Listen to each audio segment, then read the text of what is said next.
All right. Good morning, good afternoon, and good evening, everyone. This is Dr. Manifest with episode 3 of the Relationship Podcast with Dr. Manifest. Today, we're going to talk about something that, well, it's actually a phrase that I coined some years ago when I was getting my feet wet as a writer for Hub Pages, and it's called emotional infidelity. Now, I don't know if that was ever talked about before or whatever the case may be. All I know is that the original thought came from me when I wrote an article on it many years ago, and I first actually did it on back then. Facebook had a thing called Notes. And that was one of my more popular notes that I did. I mean, it got like really shared and talked about a lot, whatever the case may be. And then they stopped the notes for some reason. Why, I don't know, because that was actually a good thing, especially for writers such as myself that wanted to kind of keep their skills sharp or whatever. And that's one of the things that kind of got my popularity up, is writing those popular notes. So, you know, when people tend to think of infidelity,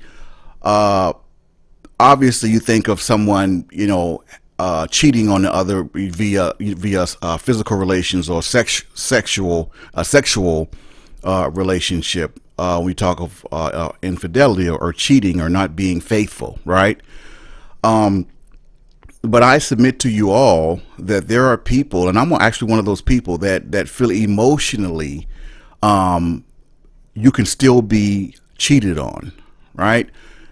Let me explain something to you all. Actually, let me share something with you all.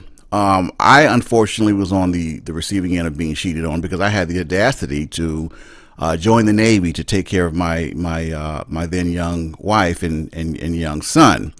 So being in the Navy, you're deployed, you're gone a lot, right? So, but I had to do what I had to do, get those benefits, whatever the case may be, to take care of my family. I'm 18 years old, right out of high school. I didn't get a pamphlet on how to be a father or a husband, but here I am, 18, married, right out of high school with a family. Okay, here we go.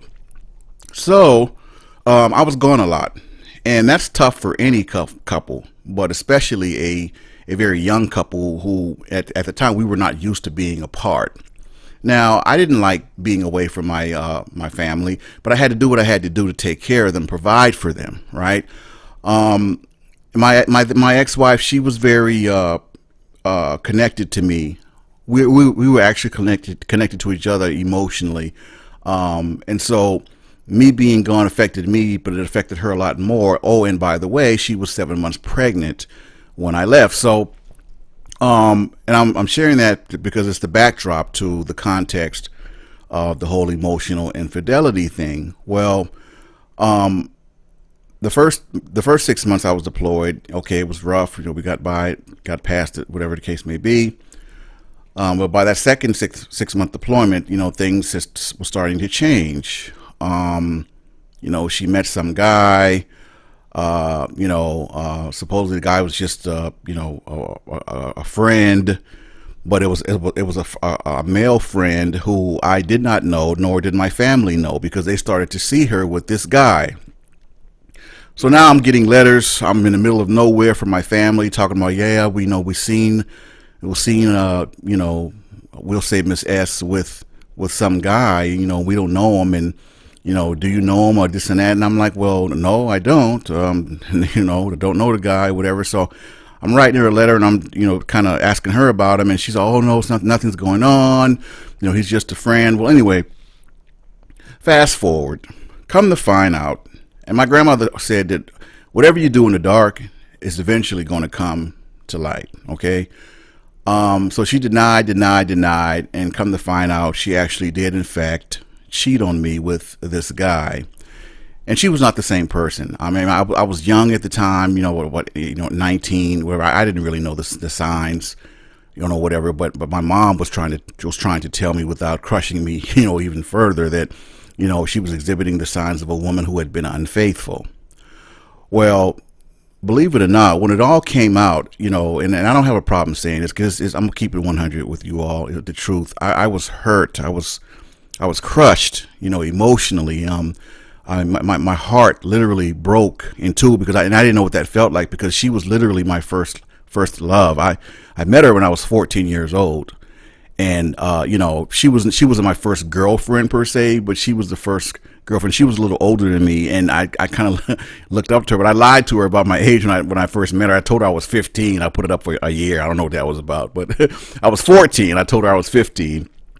And well, she lied too, because she told me she was 16, and she was 15. So anyway, I don't know what that was about, but we did. But she seemed so much more mature than I was. She was not a virgin. I was. Of course, I didn't share that with her because I felt a certain way about that. She was a virgin. She wasn't a virgin, and I was. And I kind of had this little reputation, whatever. All the little girls used to like me, this and that, whatever. So I kind of went with that. Like, I was the little ladies' man or whatever. So, hey, it works for me. Right, so it was cool, but she was a little older and she's much more mature. She just seemed much older than I was, even though she was only a year older than I was. So, but anyway, we were connected to each other emotionally. She was all that I knew. I was really connected to her emotionally. So when it came out that she cheated on me, it hurt me. The physical act of what she did hurt. But what hurt more, ladies and gentlemen, is when I found out that she actually made an emotional connection with this man. That, believe it or not, hurt me more than the physical act of the sex. Because when a woman, especially your wife or husband, when they, or if by chance they give a piece of them or a piece of their heart or a piece of their emotional existence, if you will, to someone else, to someone like me, that hurt more than the physical act of what she did. That broke me down. Just being honest, it really did. So emotional infidelity, that's the backdrop for today's episode. Does sex have to be involved for it to be considered cheating? And some may have different opinions or whatever, but my personal opinion, and you all can talk about it and give your opinion in the comment section, but no, I don't think sex has to be involved for someone to be unfaithful. My grandfather always had a saying. He said that if you have to hide what you're doing, you probably shouldn't be doing it. Right. And as simple as that sounds, I mean, it's like, wow, you know what? I mean, he does have a point. Right. And we're not talking about like top secret jobs or stuff like that. No, we're not talking about that. I think he was referring to, male female relationships, particularly husband and wife or whatever. He said if one has to hide something from the other, they probably shouldn't be doing it. But anyway, I got what he meant, and rest in peace, Grandpa. I understood exactly what you meant. And that's what I stand on today. Because in the age of the internet and Facebook and Twitter and Instagram and Snapchat and TikTok, and I mean the list goes on and on, right? With all these social media outlets with which to come across or meet people. And that's why a lot of people say they don't fool with social media, because they say social media is the devil. Well, I mean, it depends on how you use it. Now, it could be good, it could be bad, but at the end of the day, it's only going to be as good or as bad as the person who's using it, right? Let's be honest and let's be fair. Twitter or Facebook can't make anyone do anything. Facebook can't make some married man inbox a female knowing good and well he's married. He has no business doing that. Well, see, that's how the emotional infidelity starts. It's real subtle, right? It starts off with maybe a harmless comment on a picture or something like that. That's how it starts, right? Or maybe a quick inbox or direct message. And let me just say this. If you're a married man or woman, or you're in a committed relationship, being married without the paper, because that's all marriage is, it's a commitment, okay? The paper is not an excuse. If you're committed to someone, you're essentially married to them, with or without the paper, if you're committed to them, and you're in an exclusive monogamous relationship, right? You have no business writing or inboxing anyone, not your wife or your husband, no matter how innocent it may be. It just leaves too much to chance, leaves too much open. Now I know some would say, well, it's just, there's nothing wrong with a little harmless little whatever. But and you're right. I would in spirit agree with that. However, with some people, that's how it starts, right? That's how it starts. It's harmless. It's maybe a little harmless flirting, or compliments, or whatever the case may be. And it doesn't take much, and it doesn't take long for it to kind of evolve to something else. Now, I think in order for it to evolve, it really centers around the mentality of the person, right? I've always said that cheating is a character flaw. I've always said that, and I believe that wholeheartedly. Not just on your wife or your husband, just in anything. Anyone who would cheat to get ahead, or cheat to gain an advantage, or cheat to, because, and just, so they won't get caught, or cheat not to get caught, or whatever the case may be. Cheating speaks to a person's character, right? I don't think that's something that we're innately born with per se. But throughout time, I mean, it could be a lot of things contributing to why a person develops into a liar and a cheater or whatever. But the Bible does say there are some people that are born speaking lies. So, not to veer off or go on a tangent, but the Bible does speak of that. There are some people that are born speaking lies. It's like, wow. So maybe there is something to that. I don't know. Maybe that's something to explore at another time, another episode. But infidelity, emotional, and that's the topic for today, sexual, physical, whatever. When you betray someone's trust in you, when you betray their love for you, when you betray the bond that you two made, when you betray that covenant you both made before God, right? That is hurtful, and it does not have to involve sex. Emotional infidelity is, you can to let someone down, or to disappoint them greatly, whatever the case may be. Emotional disappointment, or being emotionally let down, for people built and wired like I am, it affects more deeply, right? It just does. Because I'm emotionally driven in my relationships, like a lot of people are. Some people are kind of detached, and and if that works for you, hey, that's great too. But I get emotionally attached in my relationships. It's an emotional thing. I'm driven by emotion. Everything about me with my mate in my relationships is not objective, it's subjective. Okay? I feel a certain way. If I feel like a man and a woman should protect each other in different ways, right? Me for the man physically, and you both need to protect each other emotionally. I feel regardless of what, in whatever situation, you should have each other's back, side, front, and back, no question, right? Like, I am very protective, and that kind of goes with that. If you come to me and said someone did something to you, and they hurt you, well, whether they did it to me or not, directly, it's going to affect and hurt me too, in a way, because that's how connected I am emotionally to you. See, a lot of people are not built like that. Someone hurts you, they're like, oh well, they didn't do anything to me. Like, that's crazy to me. Like, what kind of attitude is that to have if you're supposed to have a bond and an emotional connection with this person? Whatever hurts them should hurt you. Whatever affects them negatively, whatever affects and hurts their feelings should affect and hurt you. Like, that's all a part of an emotional connection. So when we talk about emotional infidelity, you can all see how that can be more hurtful to someone built and wired like that.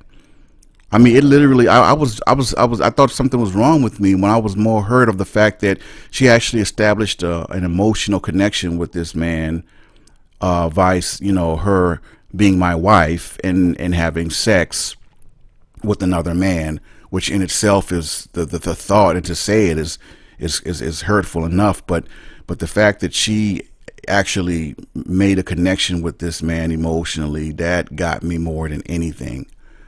So yeah, the emotional infidelity is a thing. You have no business, sexting or texting other men and women, not your mate. You can say, oh, it's just harmless this, harmless that. And yeah, it may be, and that may be your intention in the beginning, but that's how it starts, right? Whatever works for your relationship. No one can give their opinion on what you should or shouldn't do in your relationship. If you and your mate are cool with something, or you both are in agreement that this isn't a big deal or that isn't a big deal, hey, and you both agree, wonderful. But if what you're doing, right, you have to kind of hide from the other, that's the number one sign. News flash, you probably shouldn't be doing it. Okay, because I don't mind as a devil's workshop. I've heard. I'm sure we all have heard that, right? And I believe that to be true to an extent. I mean, if you have a lot of time on your hands, and that's why it's essential to, with you and your mate, man, to have a lively, active, life together, right? Like, and I think it kind of goes back to just being, being in complete, being at one with one another, trusting one another, just kind of, being on the same page, right? I think that if you're involved with each other personally, right, inside and outside of the home, well, you don't leave much room for anything, you know. But I submit to you that that really shouldn't even have to be the case, because it's based on the person's mindset. It's based on who they are as a person, right? Like when I'm in my relationships, my woman is the most beautiful, sexiest woman in the world. And she may not be that, but guess what? To me, she is, right? I never had the wondering eye. That's so disrespectful. There's no such thing as, well, a man can browse the menu as long as he don't eat. Well, see, browsing the menu is how it starts, brothers. That's how it starts, right? You tell yourself that, to basically give you permission to be disrespectful. And especially if you're with your woman out somewhere and some woman walks by with a big behind, and you have to just turn your head and glance dude, nah, you don't do that. You're not supposed to do that. It's disrespectful. And really, and that's how it starts. It's real harmless. It's real subtle in the beginning, right? It is. You don't think much about, maybe don't worry about that. I'm with you and this and that. You're trying to assure her, but at the same time, your actions are saying that you're basically looking at other women, and not, a lot of times in her presence. So there's nothing subtle about that at all. Right. But I submit to you all, ladies and gentlemen, that's how it starts, man, and so, yeah, emotional infidelity is a thing. You don't have to, sex doesn't have to be involved for you to be considered unfaithful to your mate. Right. It's a betrayal. Infidelity, emotional infidelity is it's a betrayal. It's a breaking of the bond. Or at least maybe not breaking, but a gross neglection of that bond, a gross neglection of that connection you're supposed to have with your mate. It's dishonest, right? And again, and I go back to this because it's the truth. If you don't believe me, I mean, the thing is, if you have to hide it from your mate, that should tell you right there that you're doing wrong. You're doing something wrong. That's and so you can't explain that away to yourself. I mean, you can tell yourself whatever, you can tell your mate whatever, but the reality is, if you texting some woman on the low, or you inboxing her, or you DMing her, and you sending her inappropriate pictures and things of that nature, you can say that's just, you can say, oh, that's harmless. It's not. No, it's not harmless. It's not, right? Because the reason why you probably haven't went to the next level of sex, starting out, being emotionally with emotional infidelity, is because you haven't had the opportunity. Okay, for whatever reason. Maybe this person is 3-4 states away. Maybe this person's on another other side of the world. Who knows? But I'm gonna be real with you all. I'm a man. I've been one for 53 years. Okay, I know how men think. All right. And that's one of the reasons why, a lot of women have always attracted to me, because I've always kept it honest and real with you all. And you all have always felt safe with me. And I don't take that for granted, but men, the way men think, Men aren't into just in like fantasy. Now, some can be, I guess, I would assume. I'm never going to speak exclusively like I'm referring to all men. But I'm just saying majority of men, especially majority of men that I know, if they haven't had sex with the woman that they're, have eyes for, interested in, it's because they haven't had the opportunity yet for whatever reason. Okay, because men cheat for a lot of reasons, and I'm not going to go on a tangent, just for another episode, another podcast. But the main two reasons why men cheat are ego and opportunity. Period, point blank. Right now, I guess I'm not going to get into it, but just you heard it from me. Right, ego and opportunity. Those are the two main reasons why men cheat. Now, there's several reasons why men cheat and women cheat, by the way. But for men, those are the two main reasons. Right? We want to prove we still got it. We got something to prove to ourselves, or maybe even our homies, that we can still pull them. All that goes into the ego. Male-driven ego and opportunity. Well, all males don't have that ego in relationships. Some do. Right? And unfortunately, because a lot of women experience that ego and experience the hurt that men who possesses that type of ego, gives out, a lot of men like me, we have to pay the price for it, unfortunately, and unfairly, right? But like I said, I guess that's how life goes.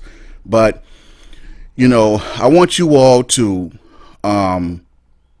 listen to this podcast, obviously, and give your input, in the comments section.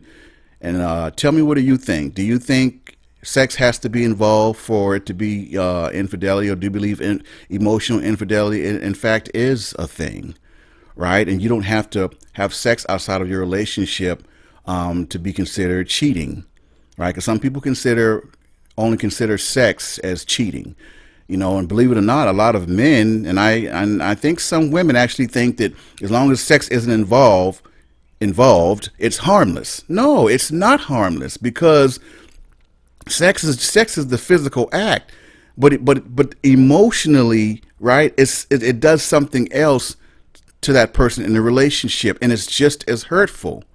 You see, you're trying to basically, claim that you're not doing wrong because sex isn't involved, but you are doing wrong because, number one, you're hiding it from your mate, so that tells you right there you shouldn't be doing it and you're doing wrong. And two, you're saying things to a person, and that you should only be saying to your wife or your husband or your significant other. Period, point blank. You want to sex with someone, you sex with your wife, sex with your husband. You don't send penis pics to random women who you don't know over the internet, and you have a whole wife in the next room. Like, that's just crazy to me. It's ridiculous. Like, dude, what are you doing? Right? So I think that goes into the whole ego thing of a man. A lot of men. Some men are just dogs by nature. Some women are just have hoish ways by nature. I mean, again, that's probably another topic, another episode for another day. I'm not going to really get into that as to the reasons why men and women do what they do. But of course, it falls under the whole behavioral science aspect of things, right? Human behavior, right? And I told you all in, I think, episode 1 that's what has always driven me. But I've always been fascinated with human behavior. Why we do what we do. And it's very complex. It is extremely complex, and so I strive each day, each time, each episode with these podcasts to let's just discuss it, right? I'll never proclaim to have all the answers or know everything about it, whatever the case may be, but I'm willing to talk about it. Men and women, we all have differences of opinions, different experiences, right? And so we all just talk, and whatever we can pull from each other, that's what it is. It's it's a collective thing, right? We all have been through relationships. We all have been hurt. We all have been cheated on. We all have been lied to. We all have been played, quote unquote. No one's I'm sorry. No one's exempt from that. I don't care what your title is. I don't care how much money you have. No one is exempt from that. That is a human suffering, man. That transcends everything that we could think of. Being hurt, being lied to, being played. your title and money can't protect you from that, can't protect you from the hurt of that. And emotional infidelity, I submit to you all, is still very hurtful, even though sex is not involved. So let me know what you all think in the comment section. Whether you agree with that or not, why and why not. And until next time, next episode, this is Dr. Manifest signing off. Saying you all take care and God bless.